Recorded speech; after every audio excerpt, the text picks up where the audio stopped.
आप सभी का हमारे प्रशस्त एकेडमी चैनल पर हार्दिक स्वागत है। हमारे चैनल पर साहित्य की विभिन्न विधाओं का अभ्यास कराया जा रहा है, जिसमें हम आधुनिक काव्य, नाटक, एकांकी, उपन्यास, कहानी और आदिकाल के प्रश्नों को हल कर रहे हैं। आज 201 नंबर के प्रश्न को हम हल करेंगे। इसके पहले का प्रश्न जो है हम हल कर चुके हैं। पिछले प्रैक्टिस सेट में ये 200 प्रश्न हल किए जा चुके हैं। इसमें जो पहला प्रश्न है कि भविष्यत कहा के रचनाकार कौन है। तो ये सीधा सा प्रश्न है। भविष्यत कथा जो है वो धनपाल की रचना है और महापुराण जो है वो पुष्पदंत की रचना है। ये पुष्पदंत है, इनकी रचना। महापुराण जो महत्वपूर्ण रचना है, महापुराण है। और स्वयंभू की रचना जो है पौम, चरियु। और सराहपा की रचना है दोहा कोश। दोहा कोश।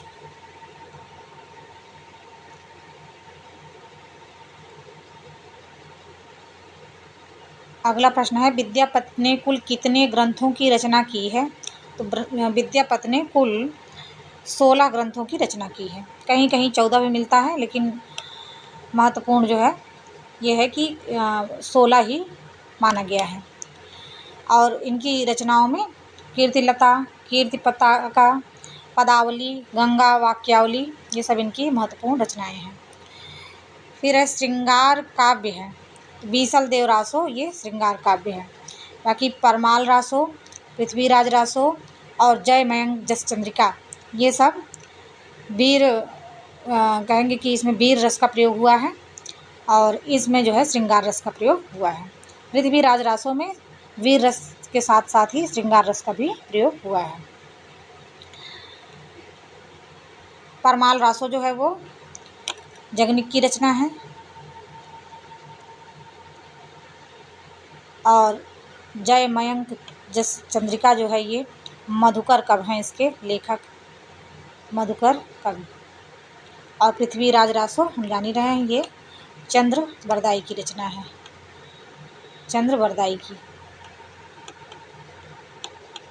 इसमें कुल 69 समय और 68 छंदों का प्रयोग हुआ है। सराफा का फिर अगला प्रश्न है निम्नलिखित में से कौन सी रचना पुष्पदंत की नहीं है।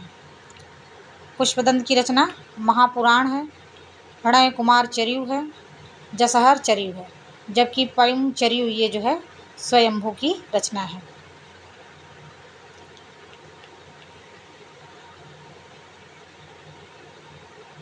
सराफा का संबंध निम्न में से किससे है। तो हम सभी जान रहे हैं सराफा जो है सिद्ध साहित्य के कवि हैं और हिंदी के प्रथम कवि माने गए हैं। राहुल सांकृत्याय ने इन्हें हिंदी का प्रथम कवि माना और अधिकांश विद्वान इन्हें हिंदी का प्रथम कवि मानते हैं।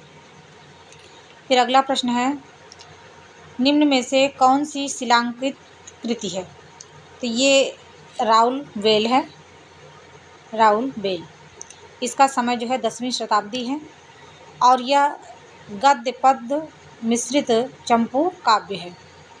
और नखशिख जो वर्णन है उसका प्रारंभ यहीं से होता है। नखशिख हिंदी में जो परंपरा चली नखशिख वर्णन का, उसका प्रारंभ राउल वेल से होता है। राउल वेल से होता है, राउल वेल से। इसके लेखक जो हैं वो रोडा कवि हैं। इसमें 7 राजकुमारियों का वर्णन है, 7 राजकुमारी।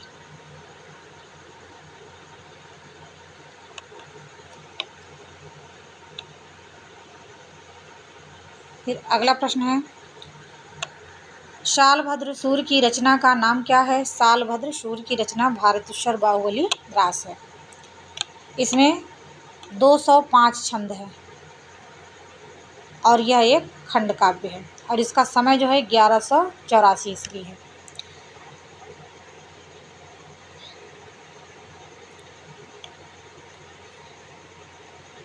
इसमें जो एक रचना दी हुई है नेमिनाथ रास,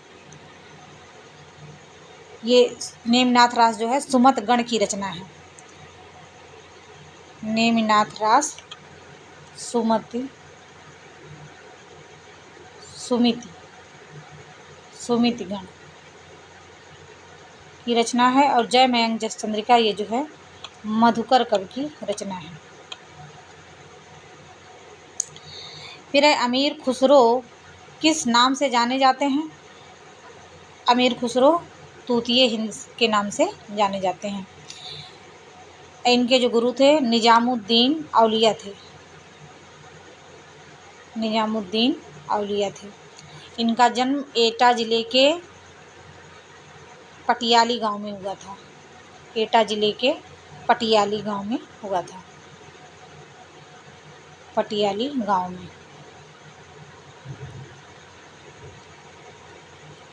फिर है उपदेश रसायन के रचयिता कौन है? उपदेश रसायन जिनदत्त सूर्य की रचना है। उपदेश रसायन जिनदत्त सूर्य की रचना है। इसमें 810 पद्य हैं और यह एक नृत्य गीत काव्य है। फिर है निम्न में से किस कवि को अपभ्रंश का वाल्मीकि कहा गया है? तो अपभ्रंश का वाल्मीकि स्वयंभू को कहा गया है।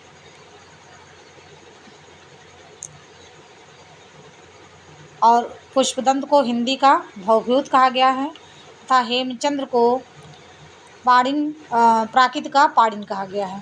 प्राकृत का पाणिनि कहा गया है।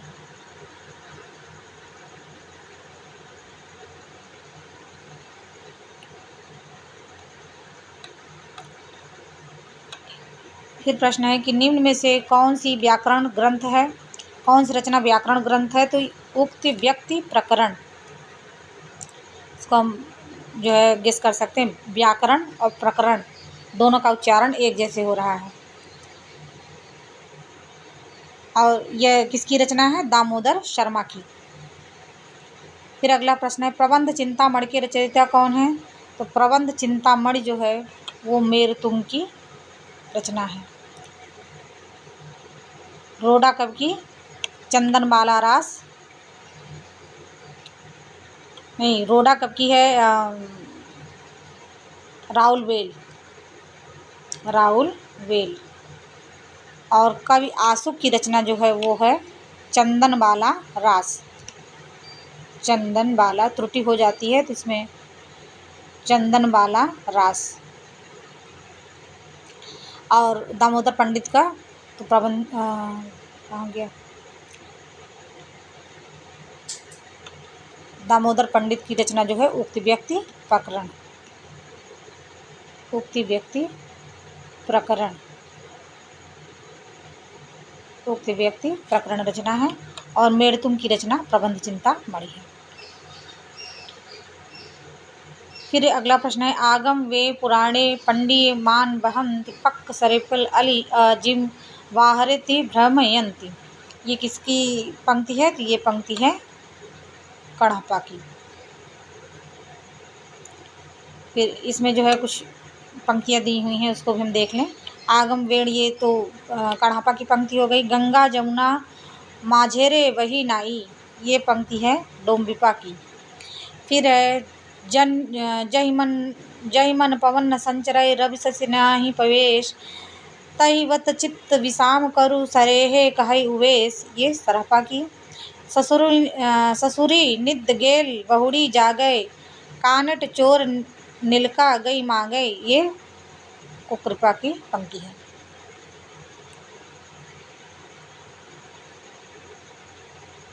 फिर अगली पंक्ति है रचना काल की दृष्टि से निम्नलिखित कवियों का सही अनुक्रम क्या है? तो सही अनुक्रम में पुष्पदंत जो है वो 10वीं शताब्दी के हैं। अदहमान मतलब अब्दुल रहमान जो हैं वो हैं 12वीं सदी के। स्वयंभू जो हैं 8वीं सदी के। और हेमचंद्र भी 12वीं सदी के। लेकिन हेमचंद्र का समय जो है वो अब्दुल रहमान के बाद ही आएगा। तो स्वयंभू इसमें स्वयंभू अद्दहमाण के बाद हेमचंद्र है, तो ये स्वयंभू पहले हैं 8वीं शताब्दी में पुष्पदंत, फिर अद्धमान, फिर हेमचंद्र। ये ऑप्शन सही हो जाएगा।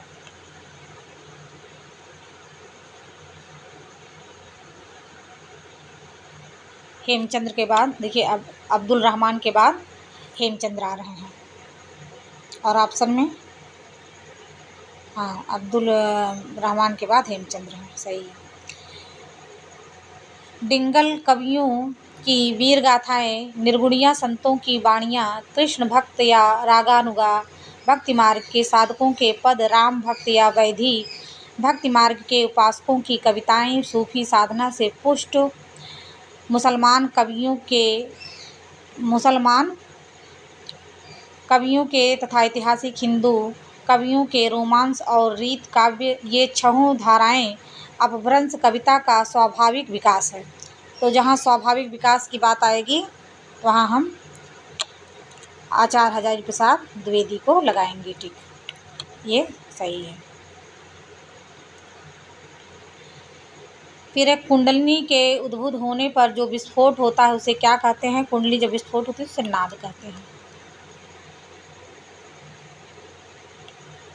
नाद और बिंदु संज्ञाएं वज्रयान सिद्धों में बराबर चलती रही हैं और गोरख सिद्धांत में भी इसका उल्लेख मिलता है। नाद और बिंदु के योग से जगत की उत्पत्ति सिद्ध और हठ योगी दोनों मानते हैं। फिर यहाँ पे निम्नलिखित रचनाओं को उनके रचनाकारों के साथ मिलान करना है। तो पहले हम देख लें प्रबंध चिंतामणि ये हो गया जैनाचार्य मृत्युंजय की रचना। रणमल छंद ये हो गई श्रीधर की रचना। जय चंद्र प्रकाश ये रचना हो गई भट्ट केदार की। और जय मयंक जसचंद्रिका ये रचना हो गई मधुकर कवि की। फिर अगला प्रश्न देखें हम, पुरुष परीक्षा किसकी रचना है? तो विद्यापत की है। विद्यापत ने जो है 3 भाषाओं में लिखा था। जैसे ये अवहट्ट भाषा में इनकी कीर्तलता और कीर्ति पताका, मैथिली भाषा में इनका पदावली और गोरक्ष विजय जो है ये जो है इनकी रचना गोरक्ष विजय और पदावली ये मैथिली में है। और उसके अतिरिक्त इनकी और रचनाएं जो हैं वो संस्कृत में हैं।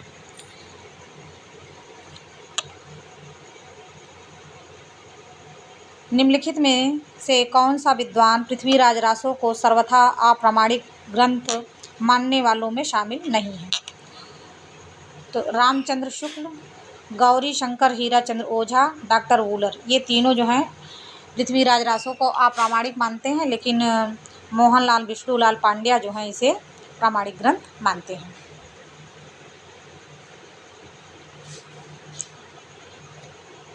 यहाँ पे दिया हुआ है प्रामाणिक मानने वाले अप्रामाणिक मानने वाले की सूची। तो श्याम सुंदर दास, मिश्र बंधु, मोहनलाल विष्णुलाल पांड्या ये प्रामाणिक मानते हैं, जबकि आचार्य रामचंद्र शुक्ल, देवी प्रसाद और श्यामल दास, गौरी शंकर ओझा ये अप्रामाणिक मानते हैं। मुनिजिन विजय, मोहन सिंह, हजारी प्रसाद द्विवेदी, सुनील कुमार चटर्जी ये अर्ध प्रामाणिक मानते हैं। डॉक्टर वूलर, रामकुमार वर्मा और मुरारदीन ये भी अप्रामाणिक मानते हैं।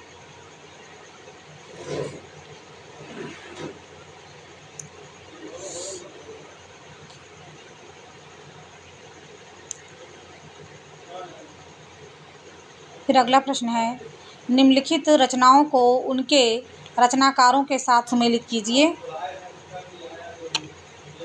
राउल बेल, खुमाण रासो, चंदनबाला रास, योगचर्या।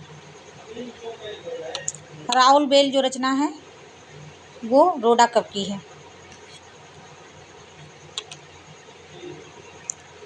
खुमाण रासो जो है वो दलपत विजय की है। चंदनबाला रास आसुप कवि की है। योगचर्या जो है वो डोम्बिपा की रचना है। कीर्तलता किस भाषा की रचना है? कीर्तलता अवहट्ट भाषा की रचना है। विद्यापति की जो शैव सर्वसार, गंगा वाक्यावली, दुर्गा भक्त तरंगिणी, भू परिक्रमा, दान वाक्यावली, पुरुष परीक्षा, विभाग सार, लिखनावली, गया पत्तलक, ये सब रचनाएं संस्कृत में हैं। कीर्तलता, कीर्त पताका ये अवहट्ट भाषा में है। और मैथिली में पदावली और गोरक्ष विजय इनका नाटक है। आदिकाल में किस कवि ने अवहट्ट भाषा में रचना की थी? तो ये किया था अब्दुल रहमान ने। संदेश रासक इनकी जो रचना है वो धर्मेतर रास ग्रंथ की रचना है, जो अवहट्ट भाषा में लिखा गया है और ये पहला धर्मेतर रास ग्रंथ माना जाता है। आदिकाल को अन्य किस नाम से जाना जाता है? आदिकाल को वीरगाथा काल से नाम से जाना जाता है। आदिकाल नाम दिया था हजारी प्रसाद द्विवेदी ने, जबकि वीरगाथा काल नाम दिया था रामचंद्र शुक्ल ने। यहाँ पर देखिए, चारण काल नाम दिया डॉक्टर ग्रियर्सन ने, आदिकाल नाम दिया हजारी प्रसाद द्विवेदी ने, वीरगाथा काल नाम दिया रामचंद्र शुक्ल ने, आरंभिक काल नाम दिया मिश्रबंधु ने, सिद्ध सामंत काल नाम दिया राहुल सांकृत्यायन ने, और बीज वपन काल नाम दिया महावीर प्रसाद द्विवेदी ने, संधि एवं चारण काल नाम दिया डॉक्टर रामकुमार वर्मा ने। निम्नलिखित कवियों का सही काल क्रम बताइए। इसमें पहले सरहपा, फिर उसके बाद सरहपा का समय माना गया 769 ईस्वी।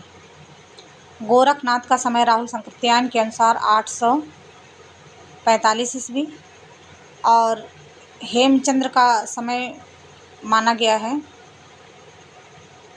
1088 ईस्वी। और सोमप्रभ का समय माना गया 1184 ईस्वी। इस तरह से ऑप्शन सी सही हो जाएगा। सरहपा, गोरखनाथ, हेमचंद, सोमप्रभ, सूरी। आल्हा किस ऋतु में गाया जाता है? तो आल्हा जो है वर्षा ऋतु में गाया जाता है। आल्हा के ये जो रचयिता हैं, ये आल्हा कांड जो है ये परमाल रासों से लिया गया है और इसके रचयिता हैं जगनिक। फिर सूची 1 का सूची 2 से मिलान करना है। इसमें खुमान रासो, परमाल रासो, बीसलदेव रासो, पृथ्वीराज रासो। तो खुमान रासो जो है रचना दलपत विजय की, परमाल रासो जगनिक की, बीसलदेव रासो जो है वो रचना है नरपत नाल की, और पृथ्वीराज रासो जो है रचना है चंद्र बरदाई की।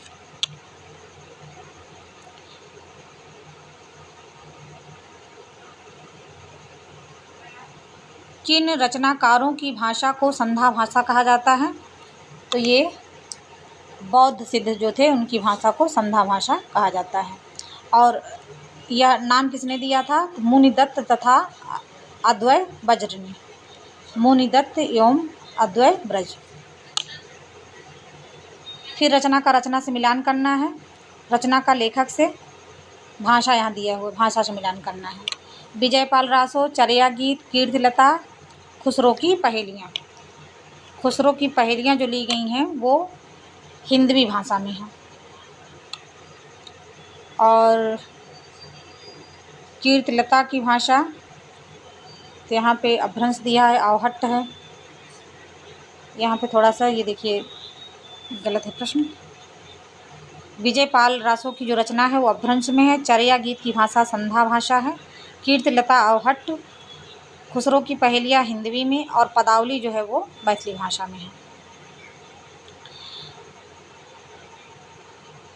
फिर 12 बरस लकूकर जीवे, 12 बरस लकूकुर जीवे, और 13 लो जिए सियार, बरस 18 छत्री जीवे, आगे जीवन को धिक्कार।